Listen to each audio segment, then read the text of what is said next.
అందరికీ నమస్కారం. వేదాంత భక్తి ప్రవచనం ఛానల్కి స్వాగతం. విశ్వావసు నామ సంవత్సరం కుంభరాశి ఫలితాలు.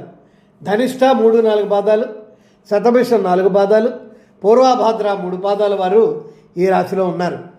ఆదాయం 8, వ్యయం 14, రాజపూజ్యం 7, అవమానం 5.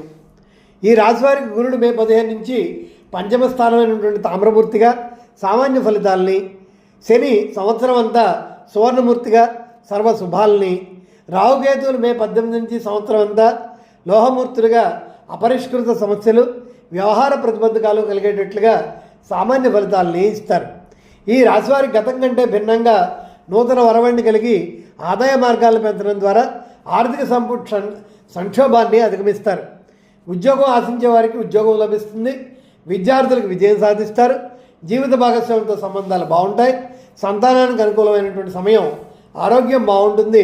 యువతను ఆకర్షించే వస్త్రాలు, పదార్థాలు వండించి సరఫరా చేసే క్యాటరింగు, కాస్మెటిక్, రవాణా రంగ వ్యాపారాలు వీరికి బాగా కలిసి వస్తాయి. ఈ రాశివారికి పంచమ స్థానంలో లాభాధిపతి సంచరించడం వల్ల ధన సంపాదన బలమైనటువంటి అవకాశాలు ఉంటాయి. ఆర్థిక పురోభివృద్ధి కలుగుతుంది. ప్రణాళికల్లో విజయం సాధిస్తారు. ఇతర కార్యసిద్ధి కలుగుతుంది.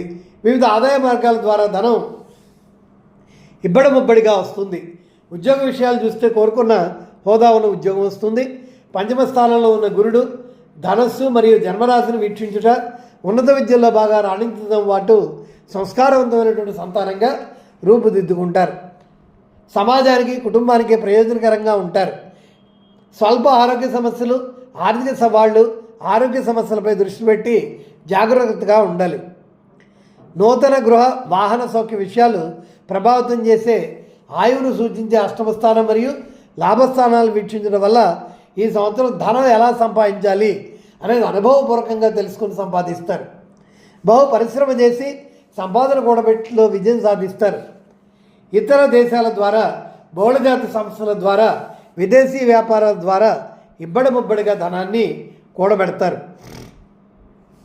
స్థిరాస్తి క్రయ విక్రయాల వల్ల లాభపడతారు. కుటుంబంలో కొంత సమతుల్యత లోపిస్తుంది.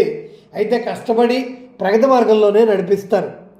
మీ ఆలోచన మరియు అవగాహన శక్తి ముఖ్యంగా ప్రభావితమవుతుంది.